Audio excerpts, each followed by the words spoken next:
Hi guys, we're going to be making some Afghani Bolani. We have about 3 cups of flours here with 1 teaspoon of active yeast and 1 tablespoon of salt we're adding.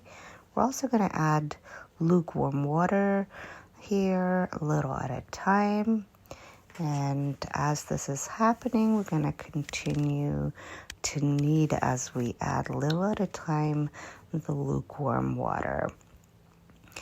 We're going to continue to do this and keep doing this just like this and scraping on the sides and keep incorporating. And of course, we want to make sure the dough is not too wet and not too dry like this. So just keep adding water if you need to until we're able to completely lift the dough like this off clean. Then we're going to transfer it over to a different bowl and cover it up with some saran wrap for about 30 minutes here. And while that's happening, we're going to shred some veggies. I have about 2 zucchinis here. We're also going to chop some cilantro and green onions and some chilies. And we're going to kind of make them into thirds here. I think I did about 4 things of green onions and about 3 of the cilantro and a few chilies. But that's going to be to taste, of course, if you prefer it or not. We're going to add some of that, a third of that cilantro and green onions to our veggie. We also shredded some of the butternuts, a butternut squash, about half of a medium-sized butternut squash.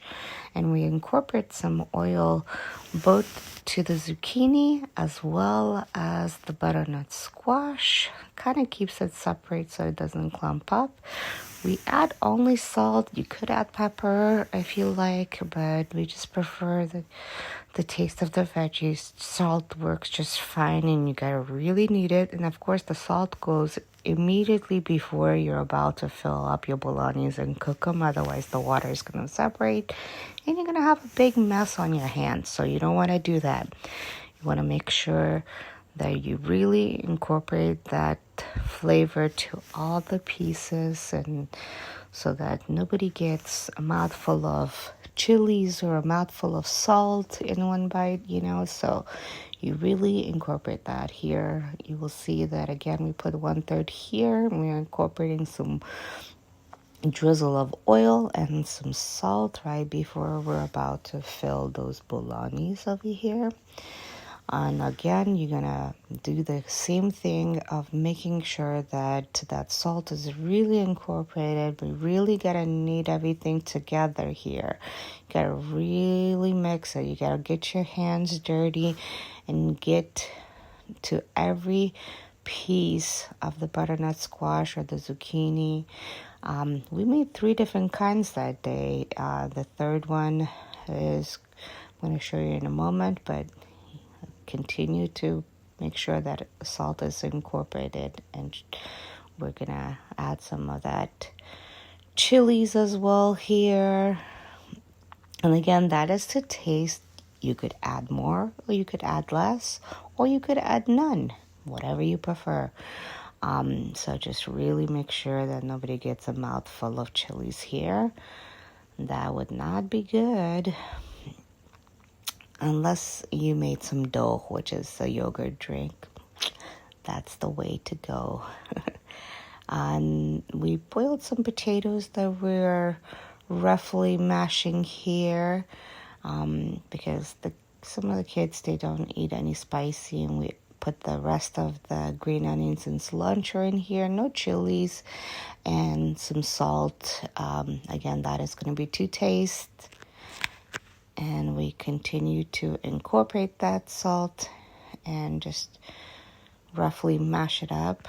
Our dough is ready, and we're just gonna take our dough. Sorry about the quality over here. I'm really bad at filming. You're gonna make little medium-sized balls, and put some flour at the bottom so it doesn't get stuck to your board. Again, you're gonna take some dough, put it in some flour, and make medium-sized balls of dough. And again, you're gonna dip it in some flour so it doesn't get stuck. And we're gonna continue to do that till all our dough is done. Then we're gonna cover it and leave it for about 10 minutes while we salt everything and get it ready. And we have it usually covered with a kitchen towel, by the way. And once it is everything is fully ready, we just take one ball at a time from underneath the kitchen towel so it doesn't dry up.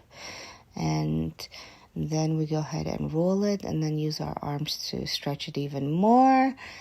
And go ahead and put about a fistful and a half of the ingredients, whichever one you want to start with, to about half of the Bolani.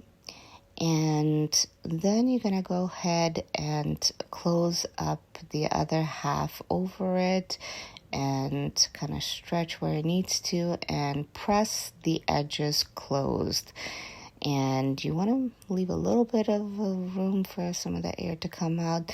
And now you're going to really flatten your Bolani as much as you can, because if you want it restaurant style, you got to really flour one side so that it doesn't get stuck on the board, and really flatten it up. Flatten. Just like that. Sometimes you'll get little holes. Nothing to worry about. This is not going to go hole in your stomach. Then you want to take some oil, drizzle it in a hot pan. I have my cast iron pan over here.